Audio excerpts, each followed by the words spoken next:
This is the Project Management Podcast. We bring project management topics to beginners and experts. Find us on the web at www.thepmpodcast.com or send your emails to pmpodcast@gmail.com. Hello and welcome to episode number 69. I am Cornelius Fichtner.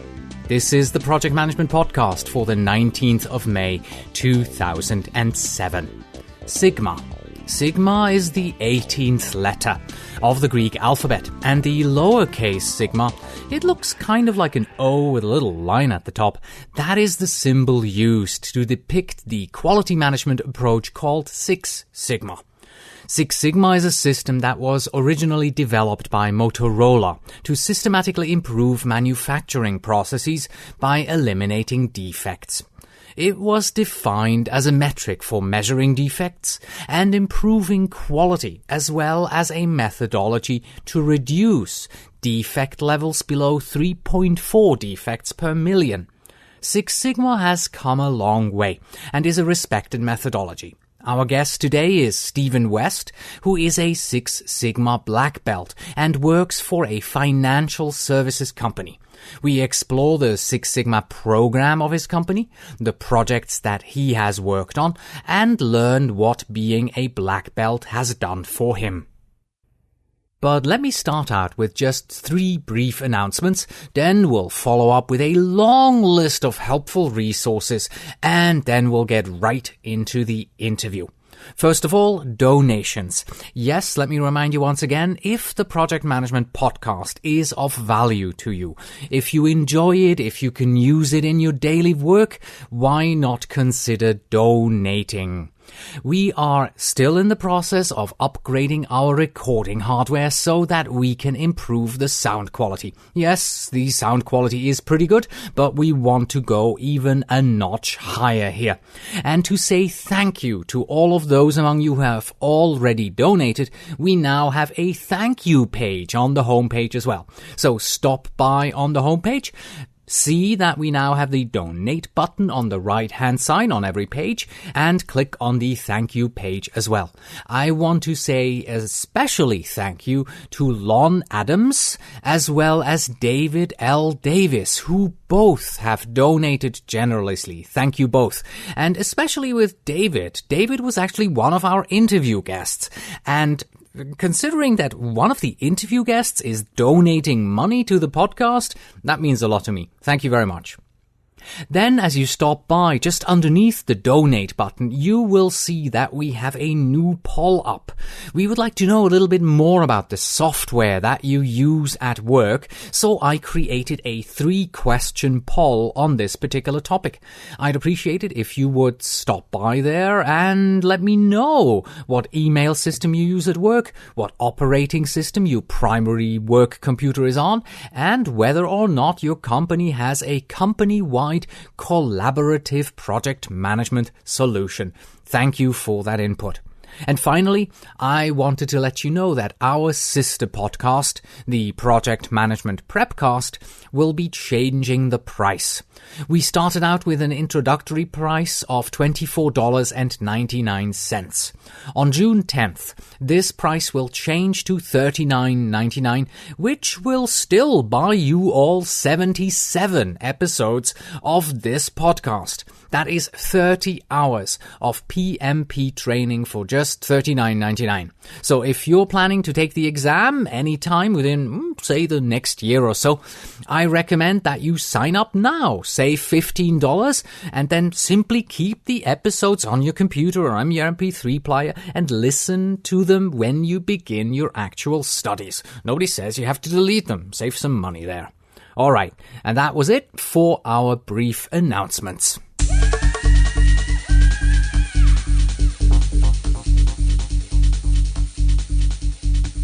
Since the beginning of this year, I have given you both helpful and unhelpful resources in every episode. Today, there will not be any unhelpful ones because we have quite a number of really helpful ones to go through. So let's focus on the helpful ones. First, there is something for everyone who speaks German. This is a podcast on project controlling. It consists of 8 episodes that you can download manually, and it comes to us from Austria. Here is what the author writes. Hi, this is the blog of Peter Mirsky. I'm a lecturer and researcher at MCI in Innsbruck, Austria. This weblog aims to support my students in different courses. And of these courses, one of them is obviously project management. Peter does a nice job of giving us an overall project management model. He discusses the scorecard as well as the project manual. Now, you won't find this series on iTunes. Instead, you must stop by at Peter's website and download the files manually. But as I was surfing around on iTunes, I found several new podcasts on project management for you. However, I have to admit that I'm currently so busy that I've subscribed to them, but I haven't had a single minute to listen any of the episodes. Sorry about that, but I wanted to nevertheless let you know about these podcasts so that you at least get a chance to listen to them if you've got some free time. So here they are. First, we have the Confessions of an Agile Activist. This podcast is by Paul Klipp, and he started the podcast because he loves to talk about agile software development. Next, we have PM411. This is a general project management podcast by Ron Holohan, who has 13 years of project management experience under his belt. So far, he has 5 episodes. You'll find an introduction, 2 on managing effective meetings, 1 on the work breakdown structure, and his most recent one is about his trip to China. The third new project management related podcast is the brainchild of a known voice in project management podcasting.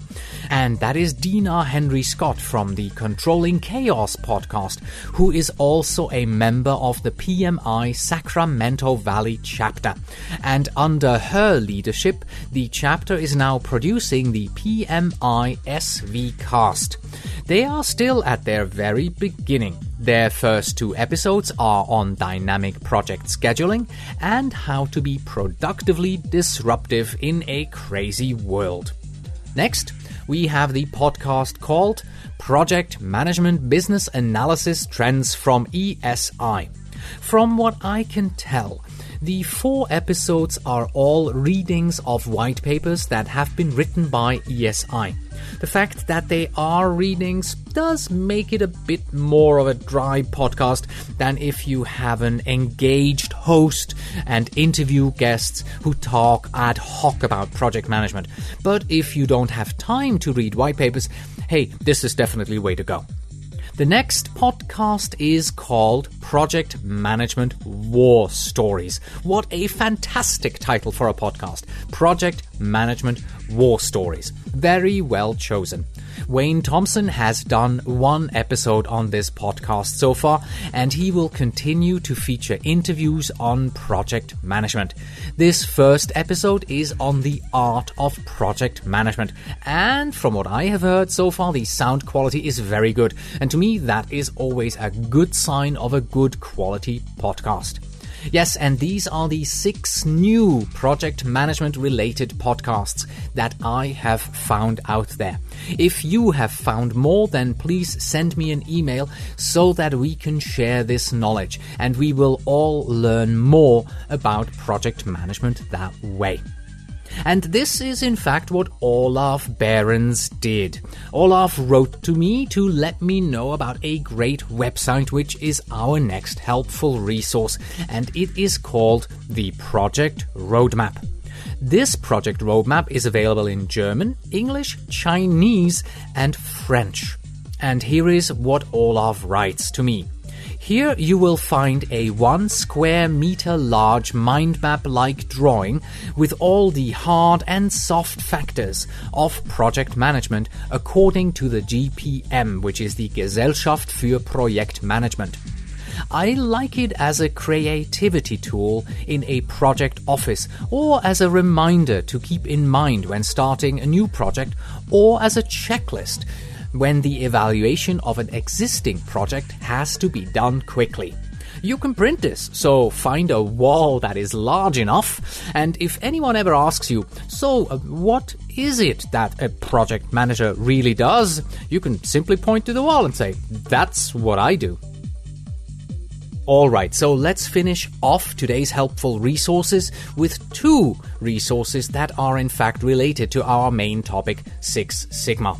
First, if you don't know anything at all about Six Sigma, then I recommend that you stop by at Wikipedia. That is the online encyclopedia, and here you will find a good definition of Six Sigma.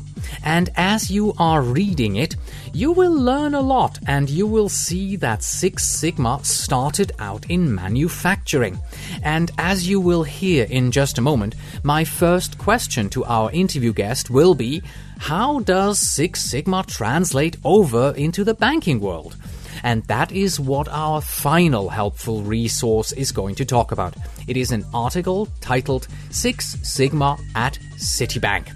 This is a nice little case study to learn about Six Sigma in the service industry. And that's it for our helpful resources today. Quite a long list. You can find these recommendations, as always, in the helpful resources section at thepmpodcast.com. Just click on the helpful resources link that you find at the bottom of every episode. And as a reminder, today we are at episode 69. And now let's head right into our main topic, which is the interview with Stephen West on Six Sigma. Stephen began working in the operations side of PIMCO fresh out of college with an accounting degree. Here he worked on all facets of business, including processing trades, booking trades, fail management, and even some accounting. He moved from operations into the role of business analyst, working primarily on a compliance solution, and was then promoted to technology manager, and he then managed a group of analysts and developers for a few years. His current company asked him to become a black belt in Six Sigma. He was intrigued by what he heard and was interested to see why management was so excited about it. He was a black belt for over 2 years and worked on several interesting projects and had several success stories.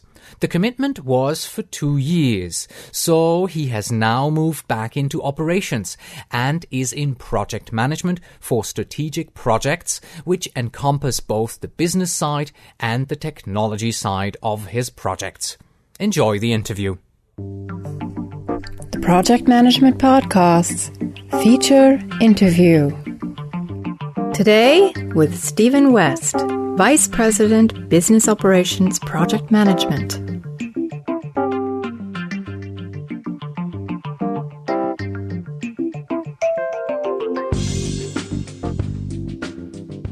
Hello, Stephen, and welcome to the program. Thank you. Pleasure being here. Well, we're very happy to have you. Our discussion today is going to be about Six Sigma, the program that your company introduced, the projects that you've been working on, and your experience with it. But there's one question which is really at the top of my head, because to me, Six Sigma, whenever I read about it, it was always talking about manufacturing and how to improve processes in manufacturing. You, however, you work in a financial services company. So correct. How does Six Sigma translate into the banking world? Initially, a lot of people here had that same concern. When they heard about Six Sigma, they thought manufacturing as well. I didn't know much about it, so I was looked at it from, I guess, an objective viewpoint and trying to find out, would this work for our company or not? And what we found out is that every company has defects in a process. And the Six Sigma program that we initially looked at was looking for those defects. How do you improve those defects? How do you measure them? And how do you control them over time? So I think Six Sigma can really be used in any type of company, but it did start with manufacturing, and it's very, in the manufacturing business, that's a lot of statistical analysis, probably more so than we utilize here, but we still utilize those statistical tools to come up with the root causes and to determine our course of action. Okay. So let's go back and let's take this back to the very absolute basics here. Can you give our listeners sort of an overview of what exactly Six Sigma is? Six Sigma is known by a 5-letter acronym DMAIC. D for define, M for measure, A for analyze, I for improve, and C for control. And in the define phase, it's really what you would do for most projects. You want to find out what the scope is. You want to find out what's critical to the customer. We call them CCQs, critical customer requirements. And what you're trying to determine is what really needs to be accomplished with this project. You want to try to understand what the scope is. You want to try to understand who the key players are. You want to understand who in the business is going to be affected. Who do you need to speak with? Who are your stakeholders? Then you move on to the measure phase. You want to measure the items that will affect your CCRs that I mentioned, the critical customer requirements. So, for instance, let's say people want to know about on-time delivery. Well, you would measure how often you're receiving the goods on time, how often you're not, trying to come up with a strict measurement tool around that. Once you do that, then you move on to the analyze phase. And analyze is looking at the data, understanding what the data is telling you, looking for a story, if you will. Using the statistical tools, we utilize Minitab. Minitab is, I think it's a Microsoft tool, but basically it's a tool that will let us know exactly Pareto charts, pie charts, what other items? There's a whole slew of statistical tools that you can use and analyze with. And that will lead you into a path to try to determine what the true root causes are. Then you move into the improve phase. And in the improve phase, you're utilizing everything you've learned in the first 3 phases to come up with possible solutions. And then once you have the solutions in mind, you use the control phase. And that's something I think a lot of companies don't do well as a control. They put a procedure or a process in place, and 6 months later, they're fixing the same problem again. So the control phase is really making sure you can measure it, making sure you're revisiting it month after month. We actually have what we call toll gates here. And our senior management here has said that's probably one of the most beneficial aspects of Six Sigma, that we're letting each person know on a monthly basis how well the project's doing. And if it's not doing well, what do we need to do to correct it and streamline it? And do we need other projects to get to our end goal? How closely do you actually work together with your customer? Is this a very tight relationship? Because the whole DMIAC sounds like it needs to have the involvement of the business side, of the customer. Definitely. Each project has one black belt and then multiple green belts depending upon how large the project is. Most of our projects had one black belt, a master black belt, overseeing the whole project, and then we had green belts. And green belts were really the subject matter experts, who's going to be impacted in the project, and also the people that can go out there and really do the project work, not for you, but with you. Because the idea of a black belt is they should be able to go into any shop and work with the green belts because they're really the subject matter experts. The black belt's role is really to facilitate and to make sure that those green belts understand the tools that they're utilizing. Mm-hmm. So yes, it's highly woven into the business fabric. How do you become a green belt or a black belt? What do you have to do? Do you someone hands you the belt, or? Yeah. Apparently other companies have yellow belts as well. Here we just had a black belt, green belts, and then what we call a master black belt. The master black belt was actually a consulting firm. We used IBM initially, and then we moved on to Rath & Strong when we started utilizing Lean Six Sigma, and I'll discuss that later. And then we have black belts that are here at the company. And black belts, we go through training, basically a week training for each phase of the DMAIC process. While you're doing that training, you're also working on the project at the same time. So it's really hands-on training. Okay. You're learning the tools, you're learning what to do, and then you're actually putting it into practice. And the green belts, I believe they have 2 or 3 weeks of training as well. And it isn't necessarily with a project or without. It can vary. Because the idea of a green belt is they're the subject matter expert, but they can be utilized on any project. It doesn't have to be a specific project, because you might have someone on a swaps team that could work on 4 or 5 different swap projects that may or may not come up during the course of the year or the course of their career. So the green belt, and then we actually went through a certification process. Mm-hmm. Rath & Strong wanted the black belt to have 2 projects under their belt, 2 successful projects, basically starting and ending, having sign off by the business unit. taking a test, and then also participation, working with the master black belt, understanding what they needed, meeting the deliverables and what have you. And then the green belts also had to have one project under their belt. They had to have a business case that they worked on outside of work, and then basically sign off by their black belt. Okay. So I believe we have probably four black belts that have been have gone through the process, and probably upwards of 20 green belts that have been certified in the 2+ years that we've been in existence here. Okay, so we have the green belts, which are the business users Correct. who know the business side. Then we have the black belts, who you could consider to be the project lead, project manager, guiding everyone through this. And then you have the master black belts, who would be the consultants from external. Now, correct. I mean, is master black belt just the name that you use to call them, or is there really a distinction between? There's definitely a the distinction. I think they have to have 6 projects under their belt, Okay. and a master black belt's role is to have multiple black belts reporting to them simultaneously. So instead of running 1 or 2 projects, normally a black belt would run, master black belt probably has 6 to 10 black belts working for them at any point in time. And Six Sigma is really keen on the coaching aspect of it, because not every project is the same. Most projects you do day in and day out aren't the same, but with black belt projects, each one could be different. You could spend 3 months on the define phase for one project, where another project you spend 2 weeks because you know what the scope is, so you move on. Another project you're going to have to do a pilot, and that pilot may take a month or 2 months. Another project you're not going to have to do a pilot. It just really depends. So you really utilize the master black belt on their experience and what they've done in the past, what works well, what doesn't work well. They're not always right, but it's somebody to bounce ideas off of and understand if you're on the right track or not. Then we also have toll gates once a month, where you have to show them that you're meeting your deliverables, that the business process owners have signed off on it, and they feel comfortable with what you've achieved to that point in time. What I'm hearing from you now is that Six Sigma seems to be very focused on measuring. I mean, it starts out with the M in the DMIAC, and then you have the C at the end as well, where you obviously also measure. Is that a correct statement? Yeah, definitely.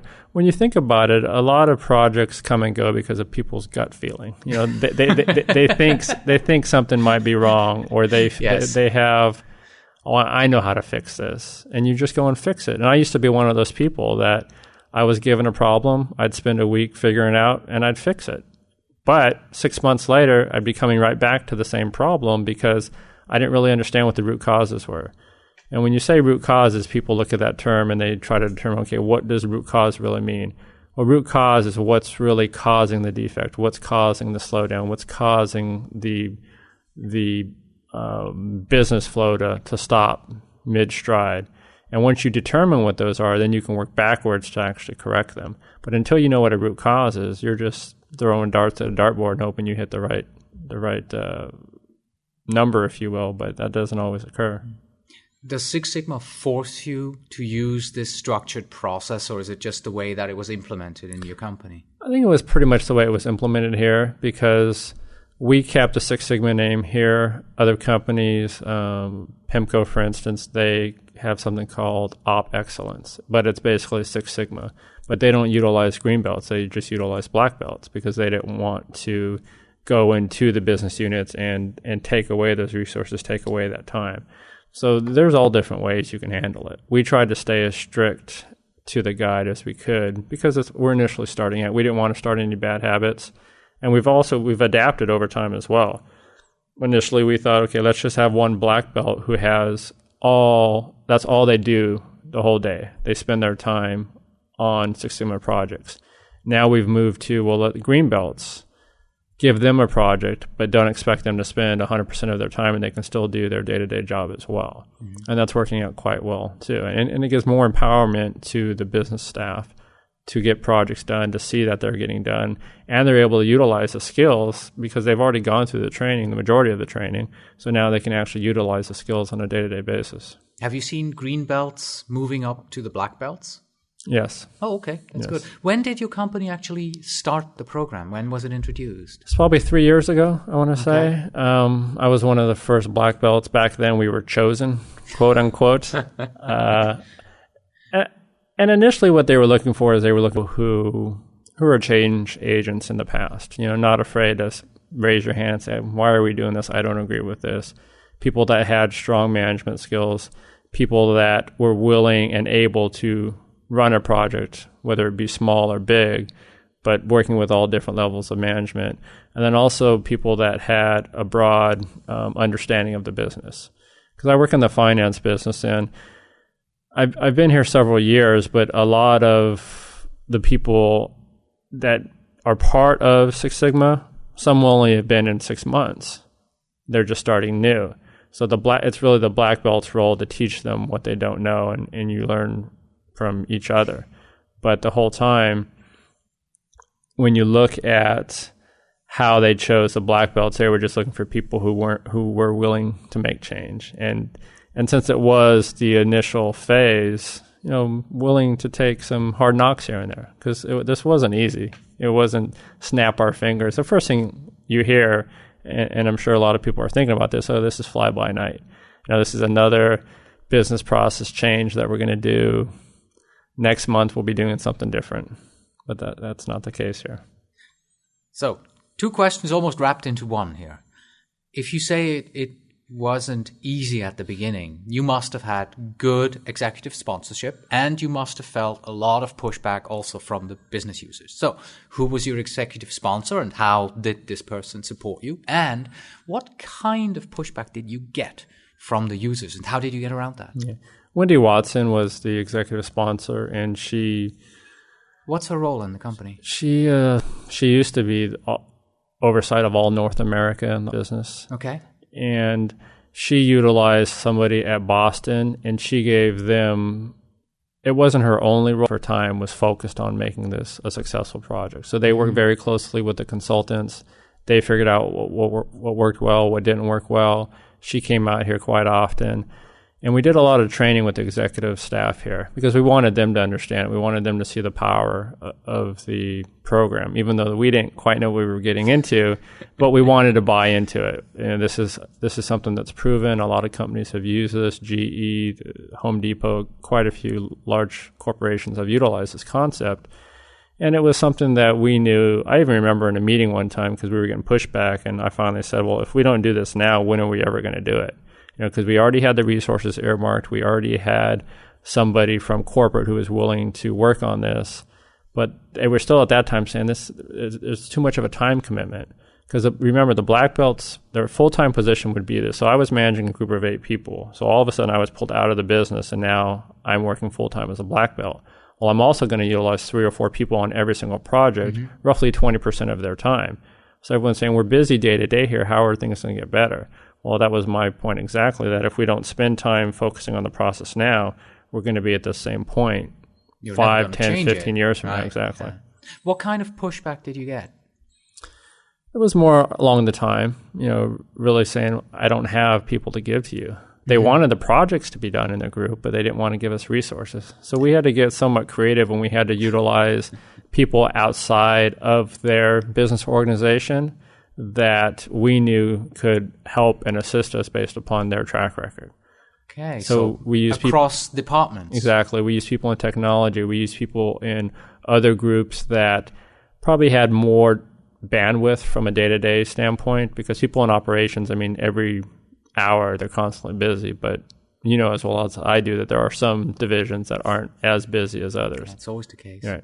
I got my fingers on the program's mission statement here, and the mission statement reads, add capability to the organization and aid in the achievement of organizational goals through the incorporation of Six Sigma into the fabric of the business. Now, would you say that was achieved? I would have to say yes. It's been 3 years now, and the goal is the manager always likes to put is we want to inculcate this back into the fabric of the business. And when he said that, I'm like, yeah, that's nice, but is it really going to happen? Well, it's really happening in 2 facets. One, by green belts becoming black belts, and 2, by black belts becoming department managers, vice presidents, having roles in the company where they can really affect change. And bringing up more green belts. We've probably trained 30 or 40 green belts. Obviously, we've had attrition, so some have left, some have moved on. But the point is that a lot of people think about Six Sigma now. I was just in a meeting, I'm not making this up, probably a week ago, where they're going to look at a process and they're going to spend 30 days just trying to clear things up. It needs to be done, granted. But somebody said, well, are we going to know what the root causes are at the end of this? Well, 2 years ago, you never would have heard those words uttered. It would have been, okay, let's move on and let's do this. But this gentleman was a green belt, and then someone else in the meeting said, yeah, why don't we spend a few minutes jotting those things down, and then we can learn from this. So basically, we can measure while we're correcting the problem. So I just thought that was interesting. The thought process is ingrained in the company. Yep. Okay. And we do a good job of getting senior management involved. We have a dashboard that we send out. That's probably what led you to me. Yes. We have a dashboard that comes out every 6 months. It really gets people, oh yeah, remember about Six Sigma? Well, these are all the successes we've had, and this is what we've improved, and this is how we improve the quality of life. This is how we improve efficiencies. This is how we reduce costs. This is how we allow the company to go out and for additional clients. So I think it's been very successful. Nice segue, because my next question is all about the successes. Do you know how many projects were successfully completed? Do you have any statistics on that? I think it's probably 20 plus projects that we've had completed in the queue. I myself worked on, I think it was 6 or 7 projects in my 2-year period. When we first started the program, we didn't know how long a project should take. So the first projects took about 9 months, which was probably way too long. Now, an average black belt probably has 2 projects going on simultaneously, and they're done between a 4 to 6 month period, which is probably more the norm now. Take us through one of your latest projects that you've worked on. Who initiates a project? Who's the sponsor? How do you go about it, finding team members to work for you? How does this work? There's a couple projects. I'll take you back to what we didn't do well and then what we've done better in the future. Our very first set of projects was all mandated by the client. We didn't know what we were doing, like I said. So they said, okay, go look at this process. It's broken. And it's basically who screams the loudest was going to get the attention. That was our very first set of projects. And I worked on global transitions. And the project was broken and we were able to correct it. But over time, we found out that we really need to understand what the scope of a project is before we dive too far into it, even though, as I mentioned before, DMAIC is really used to do that, but it behooves you to do that prior. What I mean there is that if somebody's coming up with a project idea, you really don't come up with a project idea. What we do is we want the business to come up with a problem because we don't want them to come up with a solution. If they come up with a solution, then it's we call it a just do it project. But if they come to us with a problem, and they're not really sure what the solution is, that's more of what we want to hear. So what we do is we write up a business case. And this business case has several different facets, and it talks about, okay, this is the problem I see. These are the type of efficiencies that you can gain if you go ahead and correct the process. If you don't correct the process, this is where you're going to be, et cetera, et cetera. And then we get sign off by senior management that, yes, this is a viable project. And then our I'm not even sure what she was called, the gal who worked in Boston who really oversaw the project. She worked with senior management here on determining who were the best green belt candidates. And either it was going to be people directly involved in that business, or like I said, we went across divisions as well. Okay. How much were the end users involved in these projects in the end? I mean, they came up with the whole idea, and you then went and took them through the DMAIC process. Was it just the green belts, or were the actual executors of the processes also involved? Yeah. How do you bring them in? If you had 3 green belts, probably only one is going to be somebody who's going to be affected immediately on the project. So they are going to be the ones that will work with what we call a process owner. So the black belt's role is really to go through the project, understand what needs to be done, come up with a control plan, and then hand it off to the process owner. So the process owner, after a month or 2 months after the project is over, they really own it going forward.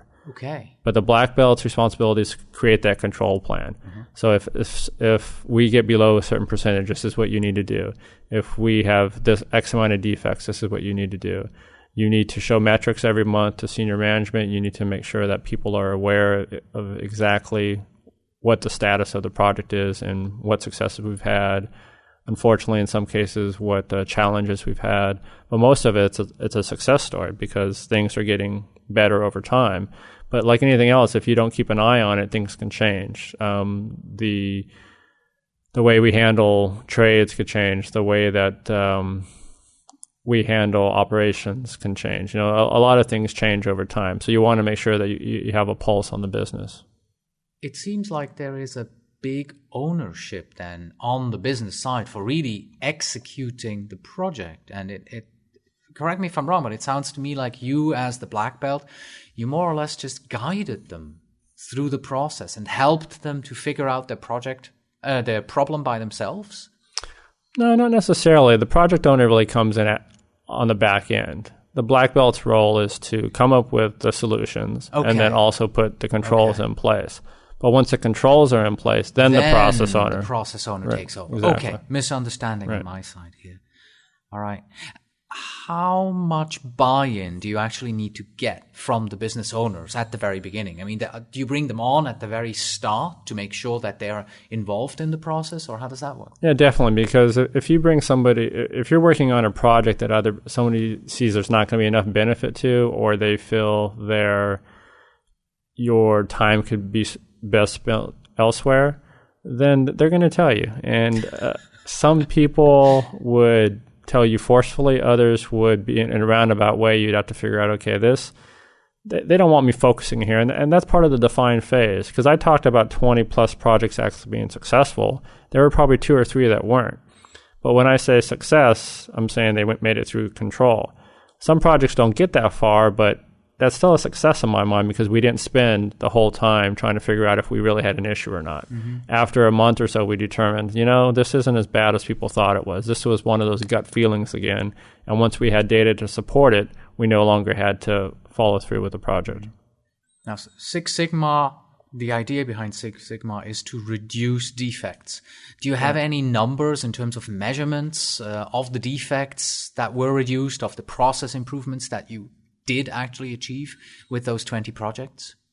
Oh, with the 20 projects in total? Or with one of them? Yeah, with one of them, the very first project I worked on was global transitions. And 30 to 40% of the time, we were missing our target. 40% of the time, we were meeting our goal for the client. We wanted to move that up to 80%. And we were able to do that once we understood what the problem was, once we got buy-in from the client to make particular changes that we felt were necessary. And that was the project that took about 9 months. Correct. Okay. Exactly. You mentioned also earlier on that was maybe a project that didn't go so well, and you'd be talking about some that did go well. Right. You want to maybe move on to that? Yeah, bank loans is a project that is probably one of the projects that I like the most because I've been here several years, but when someone asked me what a bank loan was, I had no idea. So when I started getting involved with that project, it was interesting, one, just to find out how the particular,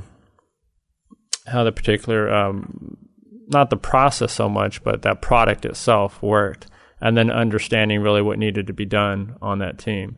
And what we focus there is really looking at the time spent on the confirmation process. Once we receive a trade from the broker, how long does it take for us to actually get it out the door?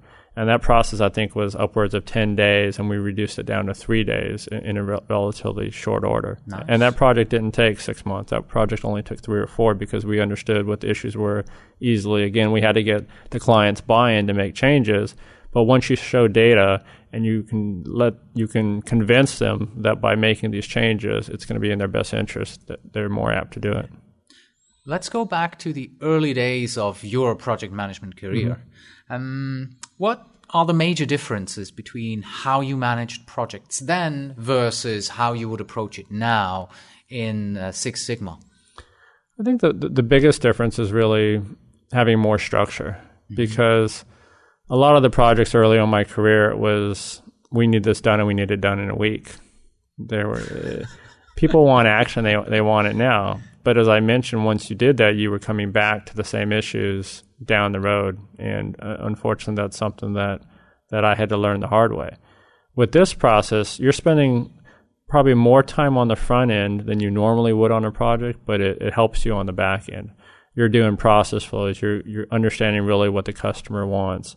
You're talking to all the stakeholders to make sure, is this really a viable project?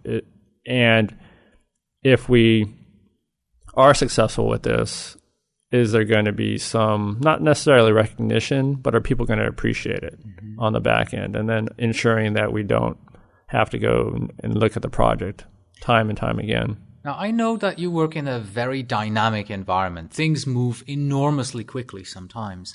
How does that compare? Did people appreciate the fact that you looked much deeper into the source and really put structure around this? Or were they questioning the fact that you guys aren't moving fast enough for us? Probably a little bit of both. We actually did Six Sigma for about 1.5 years. Then we moved to something called Lean Six Sigma. And the difference with Lean Six Sigma, when you hear the name, you think, okay, faster, better, quicker. Not necessarily. But Lean Six Sigma probably better suits our business. Because Lean Six Sigma is looking for bottlenecks. It's looking for inventory buildup. When I say that, that means the widget isn't moving from A to Z in a streamlined fashion. It's stopping somewhere along the line for whatever reason. And every time you do that, you build up inventory. And that's a lot of what we do here. We have fails that are aged. We have claims that are aged. We have trades that are aged. And when I say aged, they're older than a day. And what we want to try to do is narrow that gap. We have a good night process here that we want to try to get everybody out the door by 8 p.m. Well, that wasn't happening until 9:30 p.m. So they put a process on there. And looking at Lean Six Sigma, you can really you look at something called the current value stream, and you understand where the time is being spent.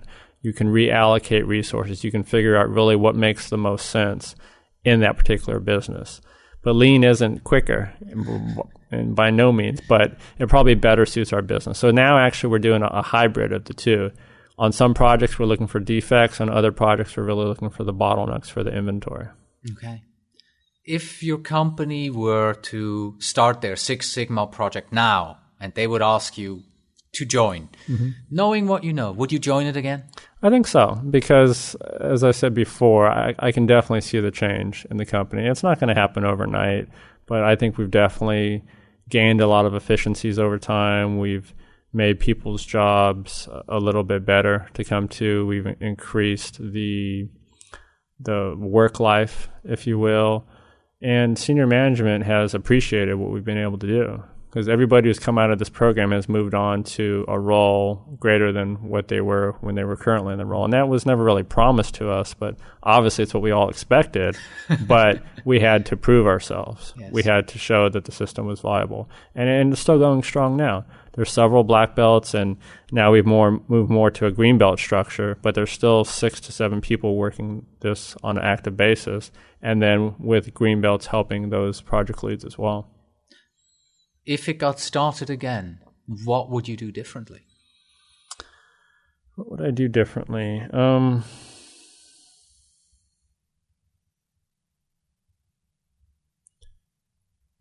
guess probably trying to understand a little bit better on the front end how much time it was going to take from everybody, and being realistic about that time, because we always said 20%, and the green belts really don't spend 20%. There are pockets when they spend 20 to 30% of their time on the project, but if we were to say, okay, we really need somebody for 10%, I think we would have had better buy-in. But it's a lesson learned. You know, it's something that we had to go through the whole process to understand, okay, because we had 4 or 5 green belts on our initial projects. Now we have 2 or 3. So we're using less people and still getting the projects accomplished, because now we know that we don't need that many people, and you don't have to have a army to correct a problem. You have to have people that are dedicated, people that understand the process what you want to achieve, and understand the process to get there. What did becoming a black belt do for you personally? I think it probably broadened my horizons. Like I said, I learned a lot more about the business that I've been in for 15 years, which I thought I knew everything, to be honest with you, because I started in operations and I moved around to technology, and now I'm back in operations. So, I mean, things have changed quite a bit, but I think there are tools that I can utilize on all my projects. I'm currently working on a Summit implementation, and just the other day I pulled out an FMEA tool that I would have never known 2 years ago, failures, modes, effects analysis, and it's something that I can use now, and I understand how to use it, and I can show people, okay, this is really what we need to do. These are the risks if we don't do X, Y, Z. And there's just better tools at my disposal that I didn't have before. Mm-hmm. To finish this off, what would you say are your final thoughts about the importance of Six Sigma in project management as general? I think if you have senior management who's behind it, and you have somebody who is willing to champion it, that every business should be in Six Sigma in some facet or another.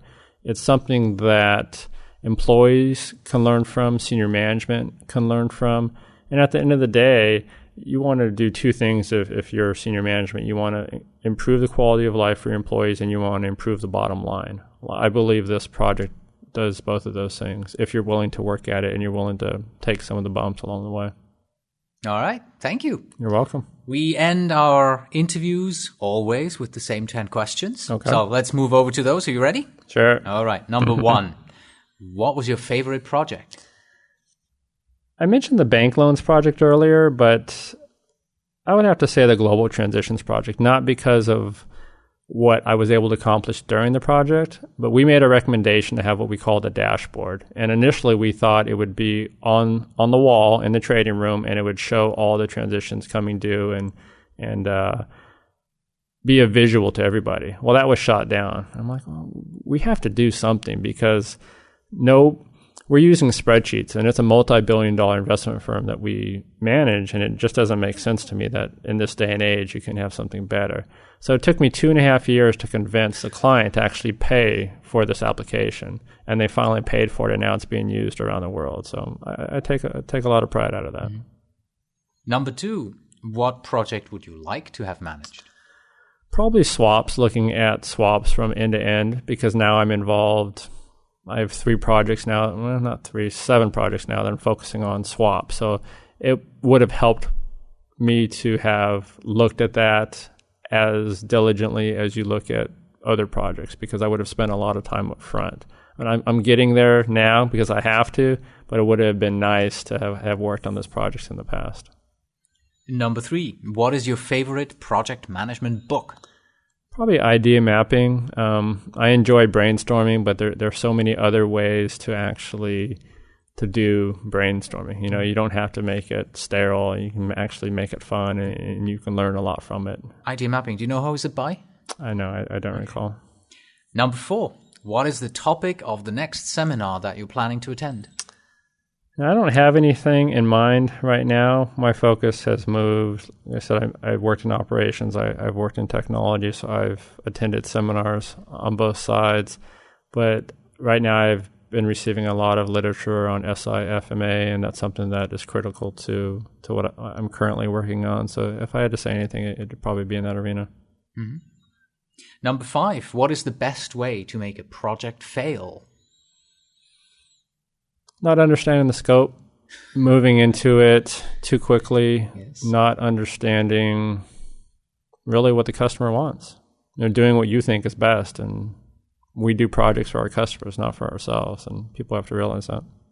And number 6, how do you like to celebrate a successful project?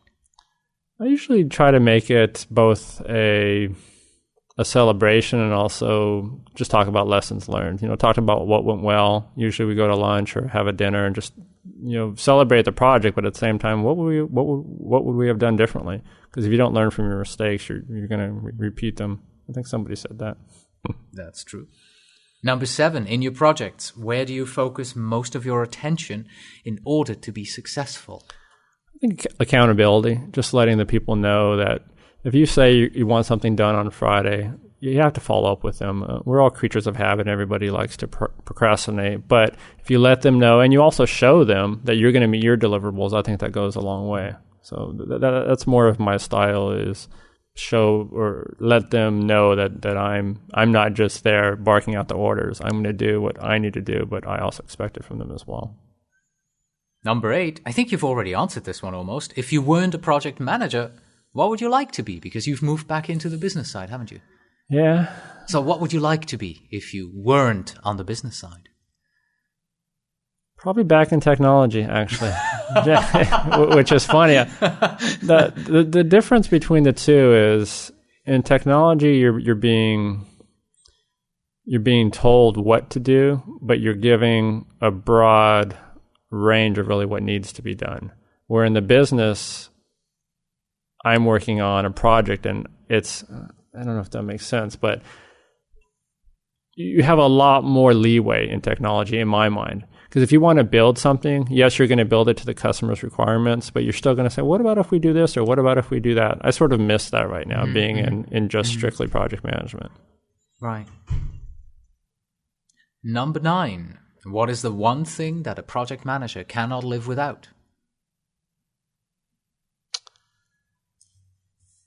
I would have to say, obviously a project plan, that goes without saying, but I think an issue list, and also with that a recommendation list, because projects span for a long amount of time, and you might have an idea that comes up day one, and you just don't want to put that off to the side. You want to write it down, but then you also want to validate that, we found this out day one, but we validated it, we've measured it, we've analyzed it, and you know what? That is the way that we should move forward with. And I think a lot of people go, well, wasn't there something we thought about? And if you don't write those things down, you're going to obviously forget them. I think this is about the 40th interview that I'm doing, and that's the first time I'm hearing this particular answer. That's nice. Finally, number 10, the oldest question in project management. What is more important in a project manager? Is it project management expertise, or is it industry expertise? You have a bit of both. Yeah, I think in this business, it's probably more on the industry side, to be honest with you.